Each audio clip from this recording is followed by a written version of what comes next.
The mice in council. What a queer meeting there was down in the cellar.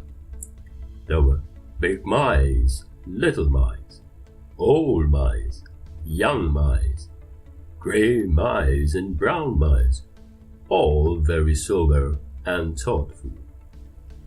At last, an old mouse spoke up and said, "Shall we have Mr. Greypate for our chairman?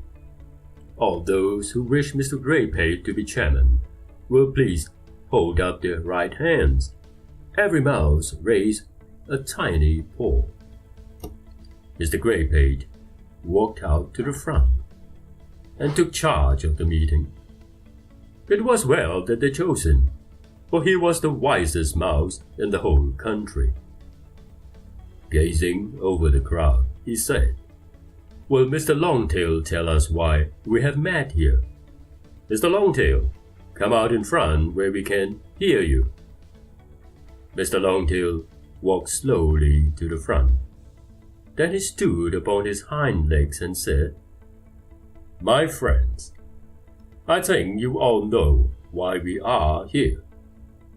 Last night Mrs. Whitenose, whom we all love, and all her family were killed by the big white cat. The night before, while Mrs. Blackfoot was out hunting, all her cunning little babies were killed by the same cat. Early this week, one of my finest boys was killed. You or I may be next. Must we bear this and do nothing at all to save our loved ones and ourselves? We have met here to make some plan for our defense." Having spoken, Mr. Longtail walked back into the crowd. Mr. Greypate arose and said, "You have heard why we are here.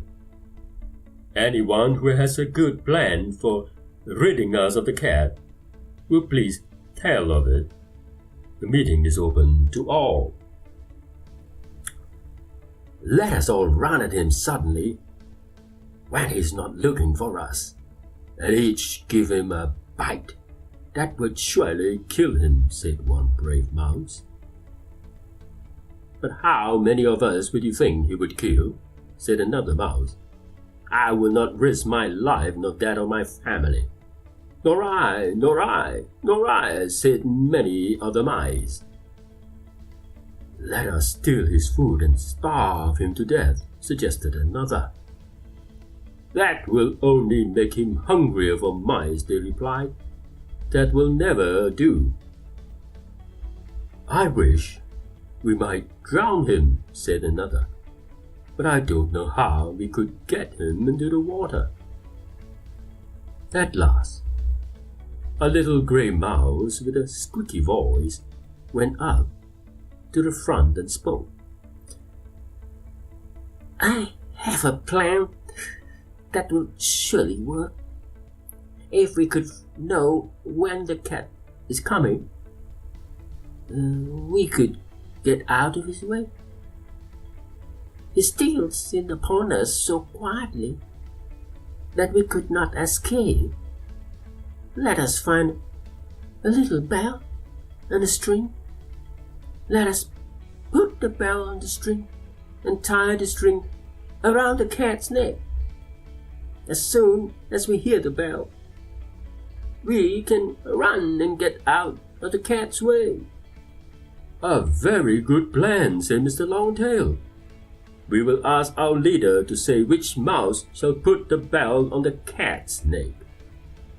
At this there was a great outcry. One said, "I am so little that I cannot reach high enough to bell the cat." Another said, "I have been very sick, and I'm too weak to lift the bell." And so the excuses kept pouring in. At last, Mr. Greypate called to the crowd, "Silence! I shall choose no one. Who will offer to bell the cat?" It was very quiet in the meeting. One after another of the younger mice went out. None but the older ones were left. At last, they too went sadly home. No one would bail the cat.